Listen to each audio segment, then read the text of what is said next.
They told me I had 30 days to vacate the home I designed, built, and paid for with 20 years of my soul. And the worst part wasn't the eviction notice taped to the front door of the house I poured the foundation for. It was the fact that the person who signed it was the boy I had taught to tie his shoes. I'm standing here in what used to be my studio, looking at boxes that contain 2 decades of a life I foolishly thought belonged to me. And I realized that for a lot of you watching this, you're probably sitting in a room right now thinking you're safe, thinking your name on a marriage certificate or a shared history protects you. But I am here to tell you that paper burns and history can be rewritten by the people who survive it. My name is Alara. I am 52 years old. I was an architect before I became a wife and a stepmother. And if you are currently sacrificing your financial independence to support a partner's dream or raise children who do not share your DNA, I need you to stop what you are doing. Hit that subscribe button so we can stay connected and listen to every single word I am about to say, because this story is not just a confession, it is a warning. I want you to look at this room behind me, really look at it, the way the light hits those floor-to-ceiling windows, the specific grain of the walnut shelving, the way the space flows into the forest outside. Because I didn't just live here, I created this. I drew the blueprints on a drafting table in a cramped one-bedroom apartment when I was 29 years old, dreaming of a life I hadn't earned yet.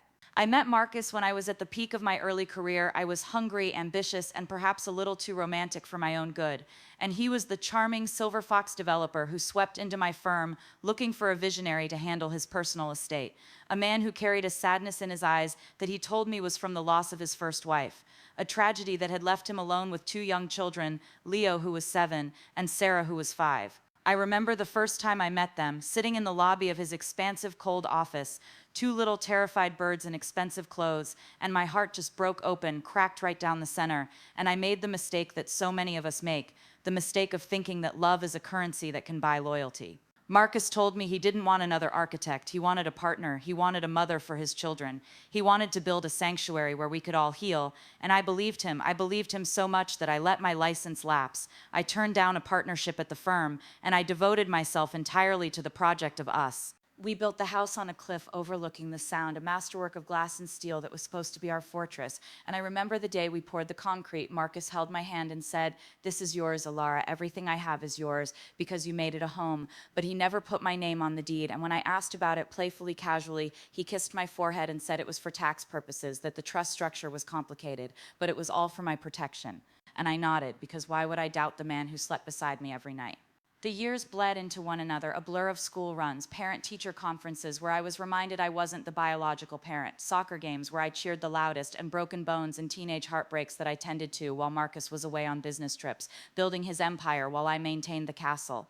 Leo and Sarah grew up with the entitlement that often comes from unearned wealth, a subtle arrogance that I tried to curb, but Marcus would always undermine me. He'd slip them credit cards when I grounded them. He'd buy them cars when I said they needed to get summer jobs. He played the benevolent king while I was forced to be the bad cop, the nagging stepmother, the obstacle between them and their desires. I felt the shift happen slowly, like coastal erosion, grain by grain. The way the kids stopped calling me mom and started referring to me as Alara in a tone that suggested I was hired help. The way they would stop talking when I entered the room. The way Marcus started looking through me at dinner, talking only to them about the legacy, about Vance family assets, a phrase that increasingly seemed to exclude me. It all came to a head 6 months ago on a Tuesday, raining, always raining in this part of the world, when Marcus collapsed in the library, right there on the rug I had picked out in Morocco on our honeymoon.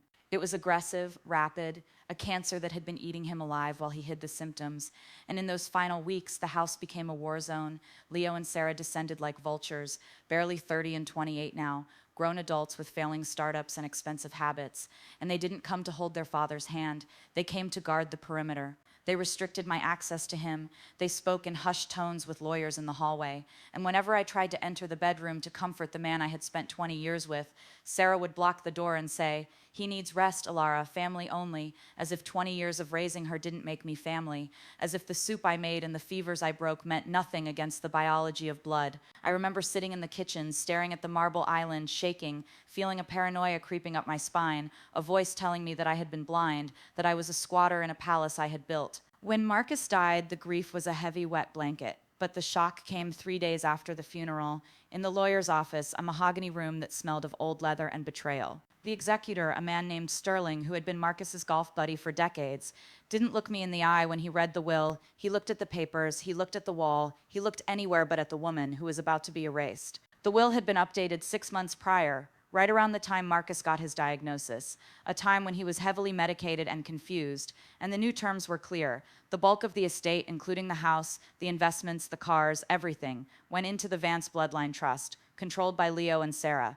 And for me, I received a gratitude stipend, a lump sum of $50,000 less than I made in a month when I was an architect, and the right to reside in the guest cottage for 30 days, after which I was to vacate the premises to allow the trustees to liquidate assets for the benefit of the heirs. I sat there, frozen. I couldn't breathe. I felt like the air had been sucked out of the room. And I looked at Leo, the boy who had cried in my arms when his first girlfriend dumped him, and he was smirking, actually smirking, checking his watch as if this was just another business transaction. Sarah wouldn't even look at me. She was scrolling on her phone, likely picking out the interior decorator she would hire to erase my presence from the house. I asked Sterling about the spousal share, about the community property, and he cleared his throat and slid a document across the table. A document I recognized with a sickening lurch of my stomach. It was a prenuptial agreement I had signed 20 years ago. A document Marcus had told me was just standard boilerplate that he would tear up once we were married. A document I had trusted him to destroy, but there it was, signed, notarized, and weaponized. They had planned this, maybe not 20 years ago, but certainly in the last year.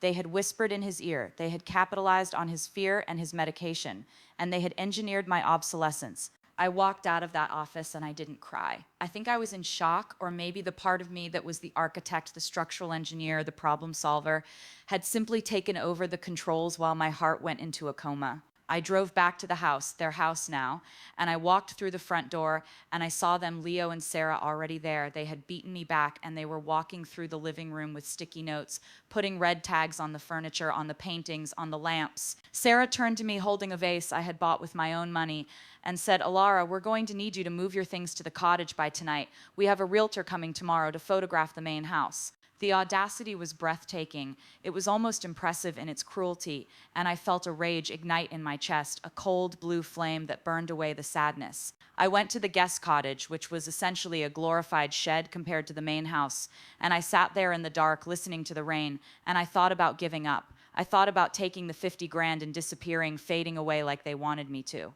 But then I remembered the blueprints. I remembered the countless nights I spent obsessing over every detail of this property, the zoning laws, the geological surveys, the permits, the specific constraints of building on a cliffside in a protected ecological zone. I remembered that Marcus, in his arrogance, never cared about the details. He only cared about the aesthetic, the grandeur. He signed whatever I put in front of him because he trusted me to handle the boring stuff. I spent the next 3 days in a fever state, digging through the dusty boxes in the cottage attic where I had stored my old professional archives, the physical copies of every project I had ever managed, avoiding Leo and Sarah, who were treating the main house like a frat house, throwing parties, blasting music, celebrating their victory. I found it on the fourth night, buried in a tube of rolled-up schematics, a set of documents from 19 years ago, the original site survey, and the municipal variance permit. You see, the house, the Vance masterpiece, as the realtors were calling it, in the listing that went live that morning, asking for $12 million, had a secret, a fatal flaw that only I knew about because I was the one who navigated the bureaucratic nightmare to get it built. The land the house sits on is actually 2 parcels, legally distinct. Parcel A, the large cliffside lot where the house stands, and Parcel B, a thin, meaningless-looking strip of land that connects Parcel A to the main road. When we bought the land, Parcel B was owned by a defunct logging company, and Marcus didn't want to deal with the hassle of the purchase because of some environmental liability cleanup clause. So I, with my own savings, the money I had before I met him, bought Parcel B through a distinct LLC I had formed for my freelance work, EV Design Corp. I did it to expedite the permit process, intending to transfer it to Marcus later, but we never got around to it. Life got in the way, and because the driveway runs through it, we just treated it as one property. I pulled the deed for Parcel B. It was still in the name of EV Design Corp. I was the sole proprietor. Then I looked at the utility schematics. The water main, the electrical grid connection, the sewage line, they all ran directly underneath Parcel B to reach the house on Parcel A. And then the piece de resistance, the copyright. As the architect of record, I had retained the intellectual property rights to the design of the home. A standard clause in my contract that Marcus had signed without reading. granting him a license to use the design for a single-family residence, but explicitly forbidding the transfer of that license to a commercial entity or a third-party developer without the architect's written consent. I sat there in the dark cottage, holding these papers, and for the first time in weeks, I smiled. It wasn't a nice smile. It was the smile of a woman who realizes she is holding the detonator. The next morning was the open house. The driveway was lined with luxury cars, potential buyers from the city, tech moguls, international investors. Leo and Sarah were holding court in the foyer, sipping champagne, looking like the lords of the manor. I walked in wearing my old work boots, jeans, and a blazer, holding a manila envelope. Sarah saw me and rolled her eyes, marching over with her heels clicking on the slate floor. "Alara, you can't be here," she hissed, grabbing my arm. "This is a private event. Go back to the shed." I pulled my arm away, gently but firmly, and raised my voice just enough to be heard by the couple admiring the fireplace nearby. "Actually, Sarah, I'm here to inspect my property." "Your property?" Leo laughed, walking over, swirling his glass. "You're delusional. Dad left you nothing. Get out before I call security." "You could do that," I said, my voice steady, my heart hammering against my ribs, but my hands perfectly still. "But security would have a hard time removing me from the land I own." I opened the envelope and handed a copy of the deed for Parcel B to the lead real estate agent, a woman named Karen who looked like she was about to faint. "Karen, you might want to disclose to these potential buyers that this home has no legal access to the public road. The driveway belongs to me. And as of this morning, I have revoked the easement for non-family members." The room went quiet, the kind of quiet where you can hear a pin drop. Karen scanned the document, her face draining of color. This says she owns the access strip," she whispered to Leo. "That's a mistake," Leo sputtered, his face turning red. "Dad owned everything." "Dad owned the house," I corrected him, stepping closer. "But he didn't own the road to get to it, and he didn't own the pipes that bring water to it. Oh, and one more thing." I pulled out the second document, the copyright assertion. "The design of this house is my intellectual property. The license was granted to Marcus Vance for his personal residence. It does not transfer to his estate for the purpose of sale. If you sell this house, the new owner is in violation of my copyright, and I will sue for the destruction of the structure." The chaos that ensued was quite frankly cinematic. The buyers fled. Karen, the realtor, practically ran to her car, pulling the for sale sign out of the lawn on her way out. Leo and Sarah were left standing in the empty living room, screaming at me, calling me a thief, a witch, a gold digger. "You planned this," Sarah screamed, tears streaming down her face, the entitlement shattering into panic. "You manipulated him." "I didn't manipulate anyone," I said, feeling a calmness settle over me that was deeper than the ocean outside. "I protected myself because I knew deep down that a day might come when you would forget who wiped your noses and who built the roof over your heads. You wanted to play the game of technicalities. You wanted to use the letter of the law to put me on the street. Well, welcome to the game." The next few weeks were a legal bloodbath. They tried to sue me, of course. They burned through what little liquid cash the estate had, trying to find a loophole.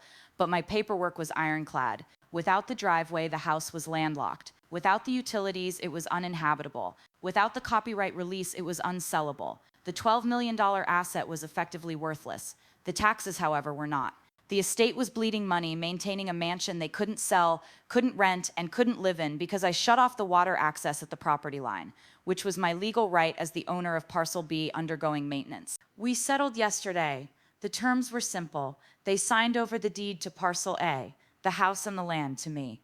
In exchange, I agreed not to sue the estate for the 20 years of unpaid labor and the embezzlement I discovered Marcus had been doing with my family inheritance. Oh yes, I found that too. Buried in the forensic accounting, he had been siphoning my own family trust into offshore accounts for the kids, but that's a story for another video. They walked away with the offshore accounts, which will probably last them about 5 years the way they spend, and I kept the house. So here I am. The house is quiet now. I changed the locks this morning. I stripped the red tags off the furniture. I'm currently sitting in the living room, drinking a cup of tea, watching the storm roll in over the Pacific. I own it, not because a man gave it to me, but because I built it, and I was smart enough to keep the keys to the foundation. I don't know if I'll stay here. There are too many ghosts in these hallways, too many memories of a love that was half lie. I might sell it on my own terms and use the money to start a firm that helps women protect their assets before they get married. But for tonight, I am going to sit here and listen to the rain. If you are watching this and you are the manager of your family, if you are the one signing the papers without reading them, if you are building a castle on land you don't own, please, I beg you, go find the deed, go check the accounts, go make sure that your name is on the things you are bleeding for. Because love is beautiful. It really is, but leverage is survival. Tell me in the comments what's one thing you own that no one can take away from you. I want to know. I'll be down there reading, and I'll be back next week to tell you what I found in the safe behind the painting. You won't believe it. Stay safe, stay smart, and never ever let them take your keys.